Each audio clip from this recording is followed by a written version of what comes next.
आज आपण पहिल्या प्रश्नाला सुरुवात करूया. प्रश्न तुमच्या स्क्रीनवर आहे. योग्य विधानं ओळखायला सांगितली आहेत. एकूण विधानं दिली 3.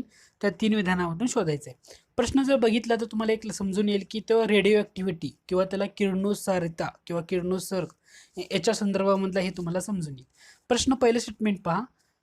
फेडरिक जॉलिओ क्युरी व आयरीन जॉलिओ क्युरी या दाम्पत्याने प्रथम नैसर्गिक किरणोत्सर्गाचा किंवा त्याला नॅचरल रेडिओ ॲक्टिव्हिटी याचा शोध लावला. आता रेडिओ ॲक्टिव्हिटीचा शोध कुणी लावला तर हेनरी बेक्वेरेल यांनी लावला आहे. हेनरी बेक्वेरेल यांनी रेडिओ ॲक्टिव्हिटीचा शोध लावला होता. कधी लावला होता? 1896 साली. 1896 ह्या इयरला त्यांनी लावलेला आहे. आणि रेडिओ ॲक्टिव्हिटीचं युनिटच एस आय पद्धतीतलं बेक्वेरियल किंवा त्याला BQ असं म्हटलं जातं. युनिटला त्या BQ किंवा बेक्वेरियल असं म्हटलं जातं. त्यामुळे पहिलं स्टेटमेंट तर हे चुकीचं ठरतंय, हे लक्षात घ्या. दुसरं म्हणजे या शोधाबद्दल त्यांना म्हणजे कोणाला, हे पहिल्या स्टेटमेंटमध्ये दिलेले दाम्पत्य आहे त्यांना नोबेल पुरस्कार दिला. त्यामुळे दुसरं स्टेटमेंट सुद्धा चुकीचं ठरतंय.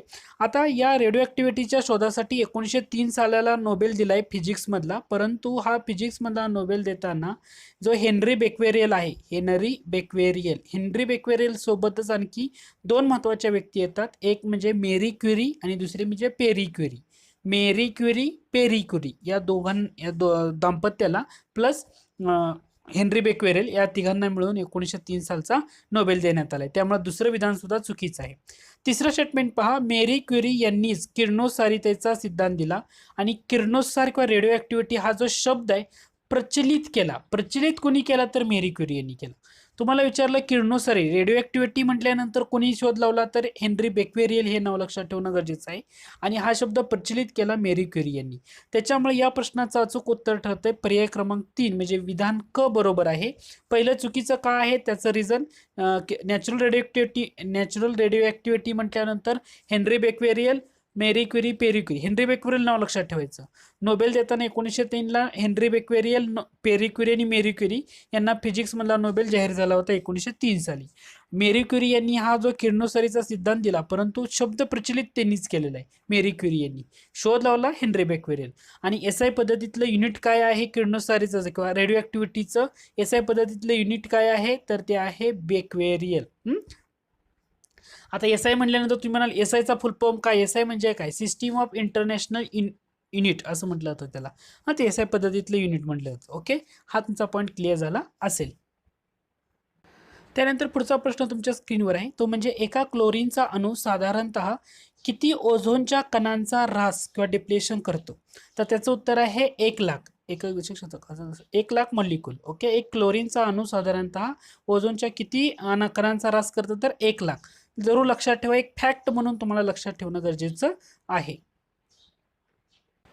दुसरी गोष्ट लक्षात घ्या, हे जे प्रश्न घेतलेत मी तर ते डेक्कन IAS यांची जे टेस्ट सिरीज आहे 2019ची, त्यातले जे महत्त्वाचे प्रश्न, म्हणजे सगळेच प्रश्न आपण त्यातले कव्हर करत नाही, जे महत्त्वाचे आणि आपल्या परीक्षेच्या दृष्टीने इम्पॉर्टंट आहेत ना, तर त्यामधून मी प्रश्न घेतलेले आहेत. आता पुढचा प्रश्न पहा. प्रश्न आहे थायरॉक्सिनच्या कमतरतेमुळे प्रौढ व्यक्तीमध्ये पुढीलपैकी कोणता आजार दिसून येतो? थायरॉक्सिनच्या कमतरतेमुळे म्हटले आणि प्रौढ व्यक्तीमध्ये, तर तो येतो मायक्सोएडेमा हा रोग त्यांच्यामध्ये दिसून येतो. आता दुसरं जे क्रेटिनिझम पहिला ऑप्शन दिलेलं आहे, उत्तर काय? पर्याय क्रमांक 2 तुमचं उत्तर असणार आहे. आता याच्यामध्ये ना आणखी काही ऑप्शन दिलेले आहेत, म्हणजे क्रेटिनिझम दिले. क्रेटिनिझमला आपण काय म्हणतो तर तो हायपोथायरॉइडिझम आहे, पण कुठला? कंजेन्शियल थायरॉइडिझम असं म्हटलं जातं. ह्याच्यामध्ये काय होतं सांगतो तुम्हाला, जे न्यूरोटिकल फंक्शन्स असतील किंवा ग्रोथ असेल हे कमी होते, किंवा फिजिकल डिस्टॉर्शन्स म्हणजे काही बालकांमध्ये ना तुम्हाला खूप लहान असणारी बालकं दिसतात, तरी क्रेटिनिझमच्या रोगामध्ये असं दिसून येतात बरेचसे त्याच्यामधले सिम्पटम्स. ओके, तर तुम्हाला लक्षात काय, डायबिटीस तुम्हाला समजते, तर तुम्हाला लक्षात काय ठेवायचं की थायरॉक्सिनच्या कमतरतेमुळे प्रौढ व्यक्तीमध्ये कोणता आजार दिसून येतो तर मायक्सोएडेमा हा रोग दिसून येतो. ओके, आजार दिसून येतो मायक्सोएडेमा. त्यामुळे आपलं उत्तर असणार आहे पर्याय क्रमांक 2 हे अचूक उत्तर आहे. त्यानंतर या ऑप्शनमध्ये तुम्हाला चौथा एक पर्याय दिलेला आहे, ते कुशिंग्स डिसीज असं म्हटलेलं आहे. आता कुशिंग डिसीज म्हणजे काय असतं तर एक सिरियस कंडिशन आहे अशी की ज्याच्यामध्ये एक्सेस ऑफ जो स्टेरॉइड हार्मोन आहे cortisol is in the blood level is caused by the जे आपले ACTH हार्मोन म्हणतो आपण, ACTH हार्मोन, हे तुम्ही आता वाचलं असेल बऱ्याच ठिकाणी सायन्समध्ये. त्या ACTH हार्मोनच्या लेवलमुळे हे काय होतं, ब्लड लेवलमध्ये आपलं काय होतं तर ते एक्सेस ऑफ स्टेरॉइड हार्मोन वाढलेलं असतं. अशा प्रकारे डिसीज आहे.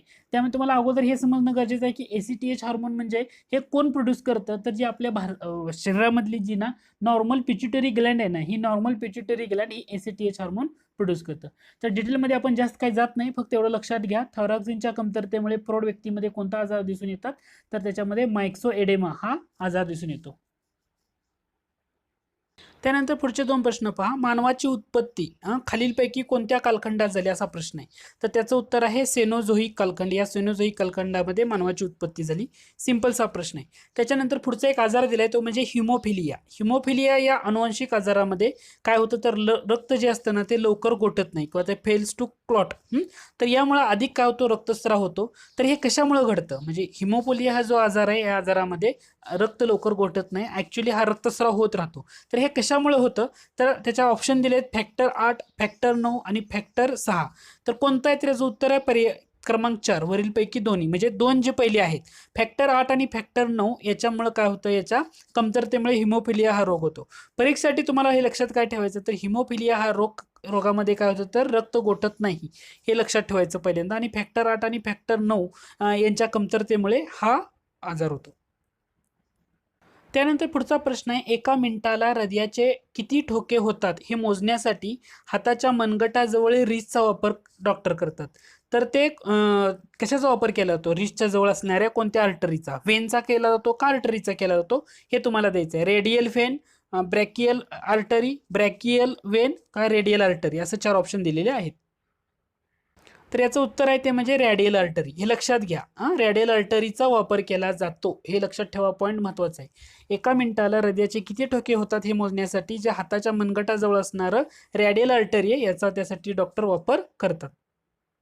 पुढचे एकदम सिंपल आणि स्ट्रेट फॉरवर्ड असणारे प्रश्न. पहिला प्रश्न आहे तो म्हणजे डीएनएच्या खालीलपैकी कोणत्या धाग्यावर mRNAची निर्मिती होते, तर तो धागा आहे 3S1 1S5 असं तुम्ही म्हणतात, 3 to 5 हे लक्षात ठेवा हा धागा. त्याच्यानंतर एक महत्त्वाचा प्रश्न आहे फॅक्च्युअल टाईप, तो म्हणजे रिकॉम्बिनंट डीएनए तंत्रज्ञान सर्वप्रथम कोणत्या शास्त्रज्ञानं दिलं, रिकॉम्बिनंट डीएनए तंत्रज्ञान, तर ते दिले पीटर लोबान यांनी. काय सायंटिस्टचं नाव आहे, पीटर लोबान या शास्त्रज्ञाने रिकॉम्बिनंट डीएनए हे तंत्रज्ञान दिले. आता ज्यांना रिकॉम्बिनंट डीएनए एक्झॅक्टली काय हे माहीत नसेल तर त्यांनी ना तुम्ही युट्यूबवर सर्च करू शकता, त्याचे बरेचसे व्हिडिओ तुम्हाला पाहायला मिळतील. त्यानंतर पुढचा प्रश्न आहे की जो स्टेट बोर्डवर आधारित असणारा प्रश्न आहे. स्टेट बोर्डमध्ये याचं बरंचसं सारांश दिलेलं आहे, हे सुद्धा स्टेट बोर्डवर होतंच. कॅपिया अराबिका या फळापासून कोणत्या सूक्ष्मजीवाच्या सहभागाने कॉफी या पेयाच्या बिया वेगळ्या केल्या जातात, तर तो कोणता सूक्ष्मजीव आहे. सूक्ष्मजीवाचा जो चॅप्टर आहे आपल्या स्टेट बोर्डमध्ये पहा, 9वी 10वी मध्ये आहे तो, तर त्याचं उत्तर आहे लॅक्टोबॅसिलस ब्रुईस. काय नाव आहे, लॅक्टोबॅसिलस ब्रुईस. तर कॅपिया अरेबिका या फळापासून, हे फळ आहे, या फळापासून जो लॅक्टोबॅसिलस ब्रुईस हा जो सूक्ष्मजीव आहे या सूक्ष्मजीवाच्या सहभागामधून कॉफिया पेय या कॉफिया पेयाच्या बिया वेगळ्या केल्या जातात. खूप महत्त्वाचा पॉईंट आहे, स्टेट बोर्डवर असल्यामुळं तुम्हाला ते लक्षात तसंच ठेवावं लागेल. लॅक्टोबॅसिलस ब्रुईस, 3 गोष्टी लक्षात ठेवायचं. कॉफी म्हटलं का कुठला सूक्ष्मजीव, लॅक्टोबॅसिलस ब्रुईस हे लक्षात ठेवा. आणि कॅफिया अराबिका, कॉफीमध्ये कॅफिया असं 2 वर्ड असल्यामुळे तुम्हाला ते लगेच समजून जाईल. परंतु कॉफी हे पेय म्हटल्यानंतर सूक्ष्मजीव कोणता, तर लॅक्टोबॅसिलस ब्रुईस, एवढं लक्षात ठेवा. त्यानंतर आपला पुढचा प्रश्न आहे तो म्हणजे भूकंप मापनाच्या मार्कोली श्रेणी यामध्ये पुढीलपैकी कोणत्या बाबीचा विचार केला जातो. आता भूकंपाच्या रिलेटेड 2 श्रेणी असतात, एक असतं रिश्टर स्केल आणि दुसरं असतं मार्केली श्रेणी. हे जे मार्केली श्रेणी असतं ना, ह्याचं मी तुम्हाला सांगतो एक्झॅक्टली. तर ह्याच्यामध्ये तुम्हाला त्या प्राथमिक लहरी असेल किंवा द्वितीय लहरी असेल यांचे कसे आकडेवारी ते सुद्धा दिले जात नाही, किंवा तुमचं जे हायपोसेंटर किंवा त्याला आपण भूकंप नाभी म्हणतो याच्याबद्दल सुद्धा काही माहिती या मार्कोली स्केलमधून कळत नाही. मार्कोली स्केलचा उपयोग कशासाठी होतो, तर भूकंपामुळे झालेला जो विनाश आहे त्याच्यासाठी या मार्कोली स्केलचा उपयोग केला जातो. त्याचबरोबर हा जो भूकंप आहे, हा भूकंप कोणाकोणाला कसा जाणवला याची तथ्य सुद्धा तुम्हाला या मार्कोली स्केलमधून कळतात. त्यामुळे याचं जर उत्तर तुम्ही बघितलं भूकंप मापनाच्या मार्कोली श्रेणीमध्ये, तर पहिलं आणि दुसरं डेफिनेटली येत नाही. भूकंपामुळे झालेला विनाश काय किंवा भूकंप कोणाकोणाला कसा जाणवला याची तथ्य या मार्कोली स्केलमधून तुम्हाला कळतात. 2 स्केल असतात, रिश्टर स्केल म्हणजे रिश्टर स्केल जेवढा जास्त असतो तेवढा तुम्हाला भूकंप जास्त झाला असं म्हणतो. रिश्टर स्केलमध्ये त्याचं मापन केलं जातं. परंतु मार्कोली स्केलमध्ये काय केलं जातं, तर ते भूकंपामुळे झालेला विनाश आणि तो भूकंप कोणाकोणाला कसा जाणवला याची तथ्य या मार्कोली स्केलमधून कन्सिडर केली जातात. पुढचा प्रश्न आहे की ओवेन मेरिडेथ या नावाने कादंबरी लेखन कार्य करणारा भारताचा व्हाईसरॉय कोणता. ओवेन मेरिडिथ असं म्हटलेलं आहे, तर तो आहे लॉर्ड लिटन. लॉर्ड लिटन या तो कादंबरी पण लिहित होता, तर ओवेन मेरिडिथ हा ते नाव वापरत होता. परीक्षेला याच्यावर विचारलं जाऊ शकतं. स्टेट फॉरवर्ड आणि सिम्पल्स असा हा प्रश्न आहे. त्यानंतर पुढचा प्रश्न आहे तो म्हणजे कल्याणकारी राज्य किंवा त्याला आपण वेलफेअर स्टेट असं म्हणतो, ही भारतीय राज्यघटनेची मूलभूत संरचना किंवा बेसिक स्ट्रक्चर आहे असा एक निर्णय कोणत्या खटल्यामध्ये देण्यात आला होता? त्याचं उत्तर आहे भीमसिंहजी खटला 1981चा. हे तुम्हाला स्टेट म्हणून लक्षात ठेवावं लागेल, ॲडिशनल म्हणून. कदाचित असा प्रश्न विचारला तर तुम्हाला त्याचं उत्तर देता येईल. कल्याणकारी राज्य किंवा वेलफेअर स्टेट ही भारतीय राज्यघटनेची बेसिक स्ट्रक्चर किंवा मूलभूत संरचना आहे असा भीमसिंहजी खटला जो आहे 1981 या खटल्यामध्ये देण्यात आलेला होता. पुढचा प्रश्न आहे, जर एखाद्या विधेयकातील तरतुदी करता राज्यपालांनी ते विधेयक राष्ट्रपतींच्या विचारार्थ राखून ठेवणे आवश्यक असेल तर त्या विधेयकाकरता, म्हणजे एखादे विधेयक असेल त्याच्या तरतुदी करता राज्यपालांना काय करावं लागत असेल, समजा ते विधेयक राष्ट्रपतींच्या विचारार्थ राखून ठेवावं लागत असेल तर त्या विधेयकाकरता असं म्हटलेलं आहे. तर राज्यपाल वटहुकूम काढू शकत नाही, तर डेफिनेटली राज्यपाल वटहुकूम काढू शकतात. त्यामुळे पहिला ऑप्शन तर तुमचा इलिमिनेट होतो. त्याच्यानंतर राज्यपाल वटहुकूम मंत्रिमंडळाच्या सल्ल्याने काढू शकतात आणि राष्ट्रपतीच्या परवानगीची त्यासाठी गरज नसते. हे पण चुकीचं आहे, कारण राष्ट्रपतीची परवानगी त्यावेळी त्यांना लागणार आहे. राज्यपाल काय करू शकतात तर वटहुकूम काढू शकतात, परंतु त्यांना राष्ट्रपतीची संमती किंवा सूचना आवश्यक असते. हे इन्स्ट्रक्शन असा शब्द वापरलेले आहे. त्यामुळे पर्याय क्रमांक 3 हे तुमचं काय असणार आहे, अचूक उत्तर असणार आहे. त्यानंतर पुढचा प्रश्न पहा, पुढे दिलेल्या अनुच्छेद व तरतूद यांच्या जोड्यापैकी चुकीची जोडी ओळखायला सांगितले. म्हणजे तुम्हाला याच्यामध्ये 330 आर्टिकल, 331 आणि 332 आर्टिकल, हे 3 आर्टिकल बाबत दिलेलं आहे आणि त्याच्या तरतुदी दिलेत. चुकीचं कोणतं ते ओळखायला सांगितले. पहिल्यांदा आपण 330 कडे जाऊया. 330 आर्टिकल म्हणजे ब मध्ये बघा, लोकसभेत अनुसूचित जाती अनुसूचित जमातींचा समावेश असणारे आरक्षण. तर ते 330 मध्ये तसं सांगितलेलं आहे की लोकसभेमध्ये अनुसूचित जाती अनुसूचित जमातीसाठी असलेलं आरक्षण, त्यामुळे ब तुमचं बरोबर येते. 331 बघा, लोकसभेतील अनुसूचित जमातींचे प्रतिनिधित्व. तर 331 मध्ये काय सांगितले तर लोकसभेमध्ये अनुसूचित जमाती नसून तिथं अँग्लो इंडियन पाहिजे. काय पाहिजे? Anglo Indian. सध्या हा इश्यू खूप चर्चेत होता, त्याच्या संदर्भातली एक महत्वाची लेटेस्ट घटना दुरुस्ती झालेली होती, त्याच्यामुळे हा पॉईंट चर्चेत आलेला आहे. तर 331 मध्ये काय पाहिजे तर लोकसभेतील अँग्लो इंडियन समुदायाचे लोकसभेमध्ये असलेलं प्रतिनिधित्व हे 331 बाबत आहे. त्यामुळे पहिलं स्टेटमेंट तर तुमचं चुकीचं ठरतंय अनुसूचित जमातीमुळे. त्याच्यानंतर 332 बघा, 332 काय म्हटलंय की विधानसभेतील सदस्य करता SC आणि ST असणारे आरक्षण. तर हे बरोबर आहे. 2-3 गोष्टी तुम्हाला लक्षात ठेवायच्या. 330, 31, 32 आणि 33. 330 आर्टिकल जर तुम्हाला सांगितलं, 330 मध्ये काय सांगितलं तर लोकसभेमध्ये SC ST या समुदायाचं असलेलं आरक्षण. 331 लोकसभेमधलं अँग्लो इंडियन समुदायाचं आरक्षण. पुन्हा काय ना 332 म्हटल्यानंतर विधानसभा घ्या, विधानसभेमध्ये SC ST साठी असलेलं राखीव जागा किंवा त्यांचं आरक्षण.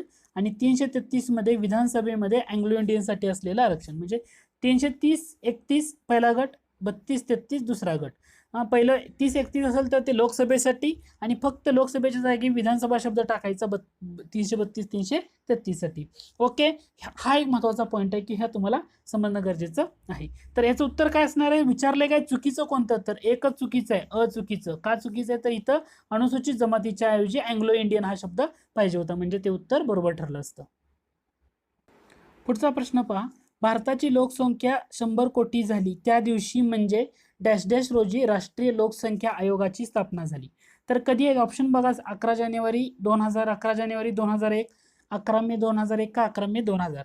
तर याचं उत्तर आहे पर्याय क्रमांक 4. 11 मे 2000 रोजी भारताची लोकसंख्या 100 कोटी झाली होती आणि त्याच दिवशी राष्ट्रीय लोकसंख्या आयोगाची स्थापना झालेली आहे. हा पॉईंट तुम्हाला दोन्ही गोष्टींनी रिलेट करता येतो. 11 मे 2000 राष्ट्रीय लोकसंख्या आयोगाची स्थापना, भारताची लोकसंख्या 100 कोटी झाली होती.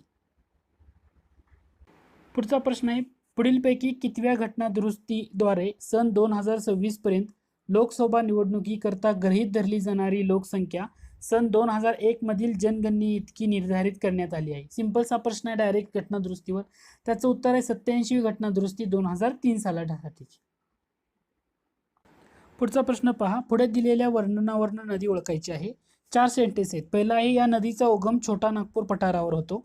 या नदीला बंगालचे अश्रू असेही म्हटले जाते. भारतातला पहिला बहुउद्देशीय जल प्रकल्प याच नदीवर वसलेला आहे. आणि चौथा आहे, या नदीचं खोरं भारताचं रूर म्हणून ओळखलं जातं.